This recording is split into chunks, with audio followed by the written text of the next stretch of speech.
bir karbon varsa radikalda, karbon özü karboksil olur. Baxın, alkinlər oxşuyur.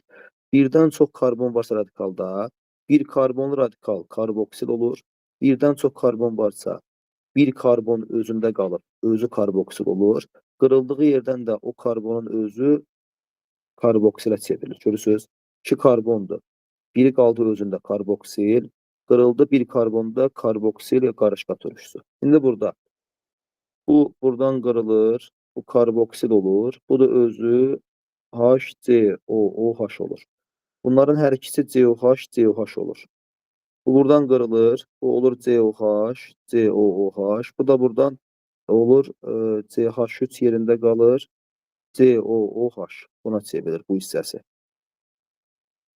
Yenə deyir X maddəsi nədir ki, karboksil anlıqdır. Bəs Y nədir ki, diqqətli olun, 1,4 vəziyyətdə karboksil anlıqdır.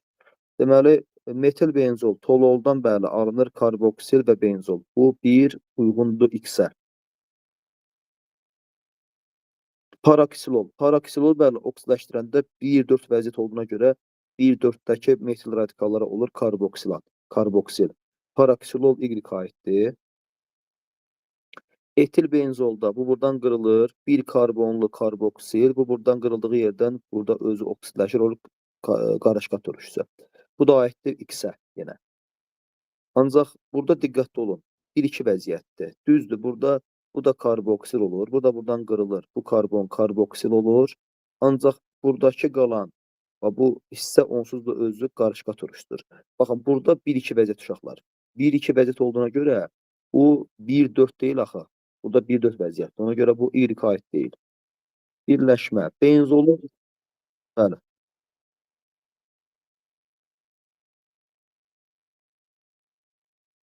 Bu, hə, hə. Bu buradan qırılıb da qadası. Bu buradan qırılır. Bu özündə qalan karbon karboksil olur. Bu da qırıldığı yerdən bir karbonun özü olur karboksil, COH. COOH. Bunun da bir qolunda H olur. Qırıldığı yerdə bu da H olur. Yəni eyni şeydir. Karbonlar qırıldığı yerdən qırılan karbonun özü karboksil olur. Buradakı bu karbon karboksil olur. Başqa karbon yoxdur ki, özü dərəcə. Özü karboksil olanda həmişə alınır qarışqa turşusu.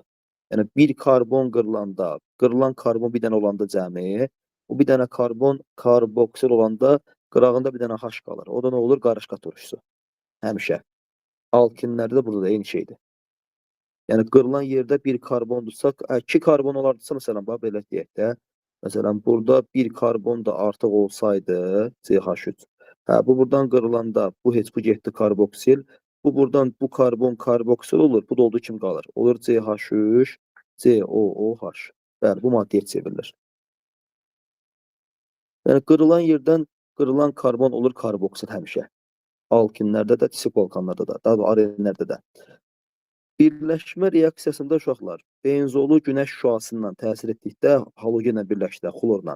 Xlor 3pi sistemini dağıdır günəş şüası təsirindən. 3pi rabitəsinə görə 3 mol xlor birləşir, bütün karbonlara tək-tək xlor birləşir. Və nə alınır? Heksaxlor disikloheksan, yəni qapalı zəncirli disikloalkan alınır. Halogen törəməsi. Deməli, benzol nüvəsinə xlorla alüminium təsir etdikdə alınır C6 xlor 6, heksaxlor benzol alınır. Deməli, 6 xlor var, doğrudur. Ancaq benzol nüvəsi dağılmır. Deməli, molekulunda 12 sigma rabitə var. Bəli, 6-6-12. Biri aiddir 3. Benzolu günəş şüasından C6H6 xlor 6 alınır. Bu maddə, heksaxlor disikloheksan. Karbon atomları S3 halında doğrudur. Bu disikloalkandır. Bir aiddir buna. Molekulunda 6 xlor var. Deməli, 6 xlor hər ikisinə aiddir. 2, 3, 1, 2. Bəli. Molekulunda 12 yox, burada 6, 6, 6. Cəmi 18 sigma rabitə var. 1, 2, 1, 3. Biri aiddir 2, 3. 2 aiddir 1, 2. C variantı. Baxın, izahını veribdir. Benzol və homoloqları deməli katalizator iştirakında hidrogenləşir. Benzolu 3 pin dağıdanda 3 mol hidrogen alınır disikloheksan. Benzol homologundan da alınacaqdır. Bunu dağıdın. Sikloheksan, bir də ətrafında metil. Metil disikloheksan.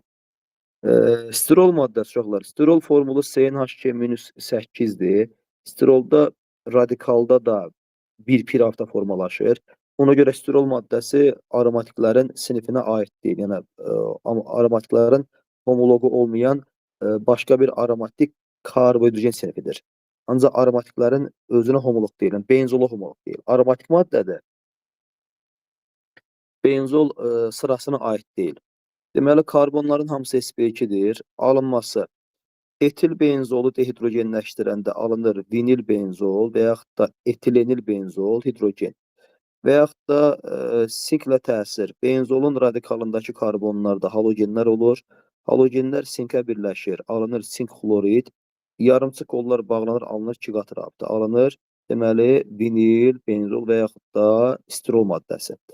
Radikalda pi rabitəsi olduğuna görə stirol maddəsi alkenlər kimi birləşmə, oksidləşmə, polimerləşmə, hidrogenləşmə, halogenləşmə, hidrogen, halogen və su birləşdirir. Yəni, alkenlər kimi eyni reaksiya. Deməli, 1 mol hidrogen bura gedir, 3 molda 3 pi rabitəsinə alınır etil, benzol səhv veriblər. Etil sikloheksan alınır. Qapalı zəncir sikloalkandır. Stirol adi şəraitdə bromlu suyu və kalium perimanqla rəsləşdirir. Məsələn, stirol maddəsi radikalına görə, radikalda bir ədəd pi rabitəsi var deyə 1 mol bromla alınır. 1,2 dibrom, daha doğrusu belə 1,2 dibrom, 1,2 dibrom, 1 fenil etan. Burada bu iki karbon mərkəzi maddə kimi götürülür. Mərkəzi maddə, ana maddə. 1,2 dibrom, 1 fenil, yəni arenləri radikalı, bir də 2 karbonlu alkan etan. Polimerləşmə reaksiyası. Deməli, uşaqlar, stirolu polimerləşdirəndə 2 qat rabitə qırılır, kənara çıxır. Deməli, bu özü kimi eyni sayda maddəyə birləşir, alınır polistirol. Stirol olur polistirol. Tətbiq sahəsi. Deməli, dərman kimi istifadə olunur, zəhərli maddədir benzol, partlayıcı maddə alınmasında nitrat turşusu istifadə olunur, benzolun homoloqlarının dolayı yolla sintetik lif alınmasına istifadə olunur və s. Və həllici kimi, benzolun halogenli birləşmələri istifadə olunur, həm də həllici kimi. Benzolun homoloqu toluol, yəni boyadır, partlayıcı maddədir alınmasında. Benzolun özü dənli biçkiləri dərmanlanmaqda istifadə olunur, zəhərli maddədir. Halogeni törəməsi də pestisitlər, akaristlər kimi istifadə olunur. Kənd təsərrüfatı ziyanvericilərə qarşı və s. mübarizədə yeni istifadə olunur. Bir dənə qaldı uşaqlar, burada onun adı neft-qaz sənayesi.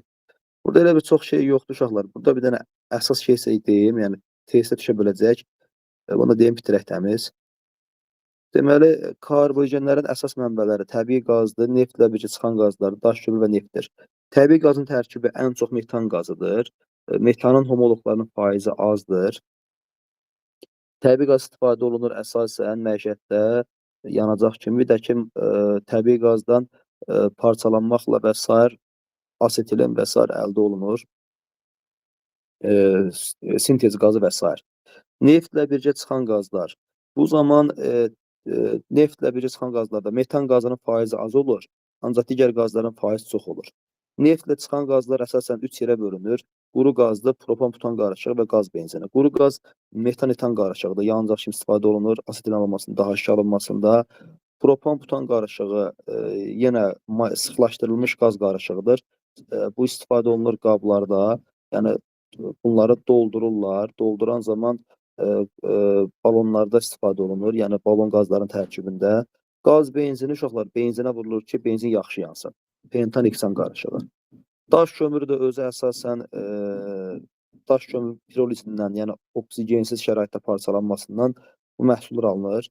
Deməli, koksdur, koksdan karbon əldə olunur, yanacaq və redusici maddə kimi istifadə olunur. Bir də karbonla metal birləşir, alınır metal karbidlər. Amoniaklı su, amonium istifadə olunur, amoniakın özündən gübrə alınmasında və s. Daş kömür qətranının pirolizindən benzol və onun homoloqları əldə olunur. Benzol, toluol, kisol və s. Koks qazıdakı tərkibində gördüyünüz kimi hidrogendir, metan qazıdır, dəm qazı və s. yanıcı qazların miqdarı çox olur. Etilen qazı və s. yanacaq kimi istifadə olunur. Neft və neftin emalı. Deməli uşaqlar, neftin özü əsasən bərkməyə qaz halında olan alkan, sikloalkan və aromatiklərin qarışığıdır. Az miqdarda kükürt, azot və s. olur. Fizik xassəsi sudan yüngül, suda həll olmayan üzvə maddə həll olan, rəngi tünd qonurdan qaraya qədər dəyişə bilər və xarakterik iri yanıcı maddədir. Neftin emalı ikiyə bölünür. İlkin fiziki, təkrar kimyəvi emal. Ən çox düşən ilkin emaldır. İlkin emalda, bax bu gördüyünüz fraksiya kolonunda yuxarıdan aşağı gəldikcə sıxlıq artır, ərimə qaynama temperaturu artır və karbonun belə deyək də tərkibində karbonun miqdarı artır, karbonun kütlə payı artır. Daha yuxarı hidrogen qarışığı olur aşağı gəldikcə. İlkin emalda xam neft qızdırılır.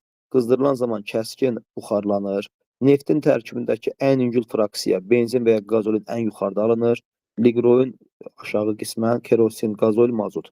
Deməli, yuxarıdan aşağı fraksiya məhsullarının ərimə qaynama temperaturu, sıxlığı yuxarıdan aşağı artır. Yadda saxlayın. Qaynama və sıxlıq hamısı artır yuxarıdan aşağı.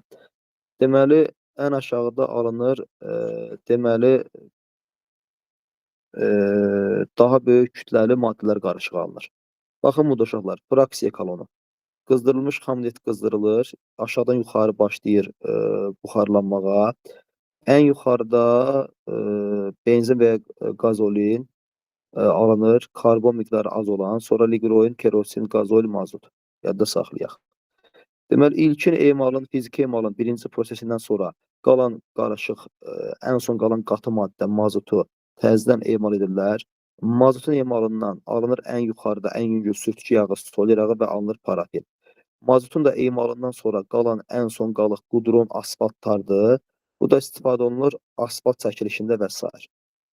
Deməli, vazelindir, parafindir, qudrondur. Bunların da istifadəsi qeyd olunur. Vazelin əsasən bərk halda, qismən maya halında hidrogen qarışığıdır. Parafinlər də ki, bərk halda karandaşda, şamda, kibritdə istifadə olunur. Ayrı karbon tuşlanmasında. Qudron da ki, uçucu olmayan bərk maddədir, asfaltda istifadə olunur. Neftin təkrar emalı uşaqlar, kimyəvi emaldır. Kimyəvi emal bölünür. Deməli, kreykingdir, pirolizdir və reformingdir. Kreyking ikiyə bölünür, termiki və katalitik. Termikdə temperatur çox olur, parçalanma baş verir radikal mexanizmlə. Təzyiq və temperatur çox olur. Bu zaman şaxəsiz quruluşlu, doymuş və doymamış karbogenlər alınır. Katalitikdə isə parçalanma və bir də izomerləşmə gedir. Katalizator iştirakında aşağı temperaturda gedir. Bu zaman izomer, şaxəli quruluşlu maddə alınır. Pirolizdə oksigen şərəti parçalanmadır hava şəraitdə. Bu zamanda qaz halında doymamış maddələr, hidrogenlər alınır, bir də aromatiklər alınır. Katalitik reformingdə isə əsasən arenlər alınır. Alkanların və sikloalkanların dehidrogenləşməsi ilə və aromatiklərin şaxəli quruluşların radikallarının qırılması, yəni ki, dialkilləşməsi. Dialkilləşmə nədir? Radikalların qırılması. Yəni, eləcə alınır ancaq benzol.